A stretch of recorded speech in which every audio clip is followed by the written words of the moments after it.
ওকে, তো আজকে আমি একটা নতুন ধরনের মেকআপ টিউটোরিয়াল শেখাবো।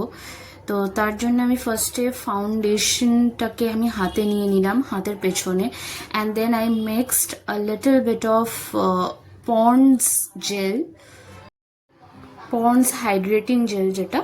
তারপরে আমি একটু নিলাম হালকা বোরোলিন, বিকজ আমার বোরোলিন অ্যাজ আ ময়শ্চারাইজার প্রচণ্ডভাবে স্যুট করে। বাট এটা যেহেতু একটু গ্রিসি আর মেকআপ উঠে যাওয়ার চান্স আছে, তাই জন্য একদম অল্প নিলাম। তারপরে এটাকে ভালোভাবে ব্লেন্ড করলাম হাতের মধ্যেই, হাতটাকে প্যালেট হিসেবে ইউজ করছি। ওর মধ্যে একটু কালার কারেক্ট করে নিলাম, বিকজ যে শেডের ফাউন্ডেশনটা আমি নিয়েছিলাম ওটা একটু আমার স্কিন টোনের চেয়ে লাইট বেশি।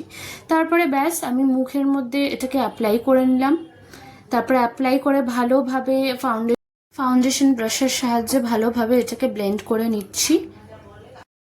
যেহেতু মুখে একটু এক্সেস হয়ে গেছিল প্রোডাক্ট আমার মনে হয়েছে, তাই জন্য আমি ব্লেন্ডারের জন্য একটু আরও ভালোভাবে ব্লেন্ড করে নিচ্ছি, যাতে এক্সেস প্রোডাক্টটা ব্লেন্ডারে চলে আসে। তারপরে আমি ভালোভাবে আমার আইব্রোজগুলোকে কনসিলারের সাহায্যে আমি ভালোভাবে ডিফাইন করে নিচ্ছি।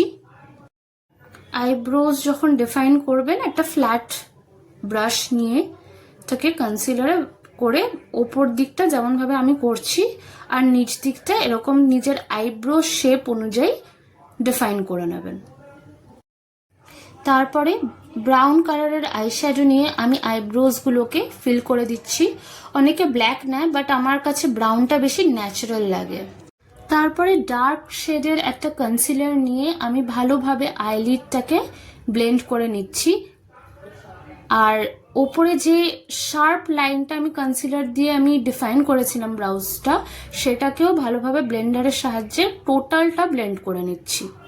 তারপরে সেম কালারের যেটা ডার্ক কালারের কনসিলার ওপরে আমি ব্লেন্ড করলাম আইলিডের, সেই কনসিলারটা নিয়েই চোখের তলাটা ভালোভাবে কালার কারেক্ট করে নিচ্ছি এবং ব্লেন্ডারের সাহায্যে ভালোভাবে পুরোটা ব্লেন্ড করে নিচ্ছি।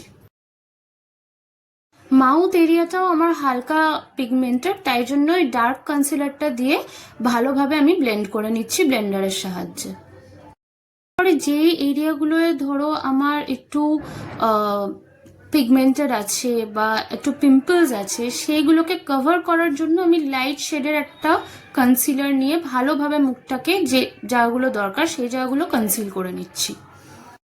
কনসিলারটাও আমার একটু বেশি লাইট মনে হচ্ছিল, তাই জন্য আবার ডার্ক কনসিলারটাকে মিক্স করে আমি একসাথে ব্লেন্ড করে নিচ্ছি। মেকআপ শুধু ব্লেন্ডিং এরই খেলা, যত ভালো ব্লেন্ডিং হবে তত ভালো আপনার মেকআপ ফুটে উঠবে। তারপর ট্রান্সলুসেন্ট পাউডার দিয়ে পুরো মেকআপটা আমি ভালোভাবে সেট করে নেব। ট্রান্সলুসেন্ট পাউডারকে অনেকে ব্যানানা পাউডারও বলে, অনেকে সেটিং পাউডারও বলে, যেটা আপনার ইচ্ছা আপনি বলুন।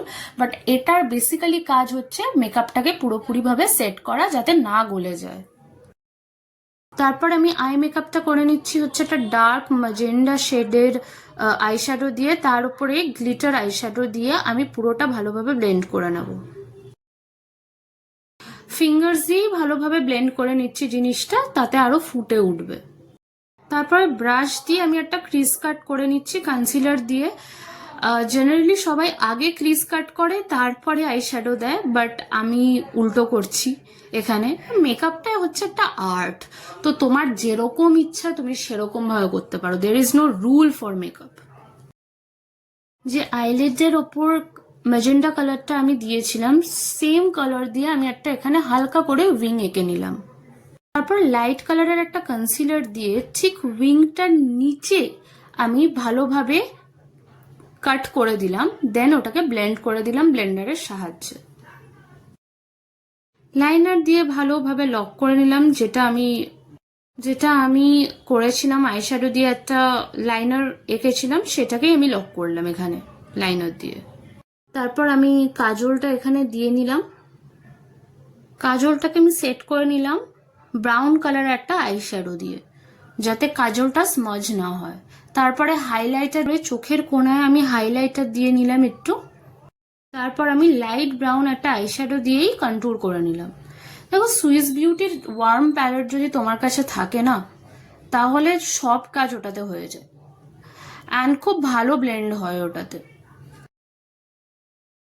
নাকটাকেও ভালোভাবে আমি কন্ট্যুর করে নিলাম। তারপর কন্ট্যুর লাইন্সগুলো ভালোভাবে ব্লেন্ড করে নিচ্ছি।